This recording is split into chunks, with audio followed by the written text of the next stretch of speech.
আমার বাড়িতে ব্যালকনি নেই, কিন্তু রয়েছে অনেকগুলো জানালা। তাই জানালাগুলোকে সুন্দর করে সাজাবো বলে কয়েকটা ইনডোর প্লান্ট কিনে নিয়েছি।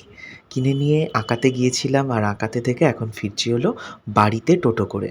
তো এতগুলো গাছ দেখে সুমনার কী রিয়াকশান হবে তা তো আমি বুঝতেই পারছি। গাছগুলোকে সিঁড়ির কাছে রেখে সুমনাকে ডেকেছি যে তুমি একবার এসো। দাঁড়ান সুমনা আসুক, তারপর ও গাছগুলো দেখে যে কতটা খুশি হবে বলে বোঝাতে পারবো না। বলো কেমন লাগছে? খুব ভালো লাগছে। এই ধরনের আচ্ছা দুটো আচ্ছা, এটা হচ্ছে এটাকে কি একটা এইটা বললো কেয়া প্লান্ট, না এটা ক্রিয়া প্লান্ট, কোনো একটা কিছু বললো। আর এটা অ্যালামন্ডা। হ্যাঁ, এটা তো অ্যালামন্ডা। এটা বললো ঝাড়ও হবে বা লতানোও হবে, বললো লতানোটাই এটা খুব করতে। সুন্দর হয়েছে। চলো এটা প্লাম। কেমন লাগলো বলো। আমি খুশি। চলুন গাছগুলোকে সুন্দর করে সাজাতে হবে, আর মিনি ব্লগটা কেমন লাগলো অবশ্যই কমেন্টে জানাবেন।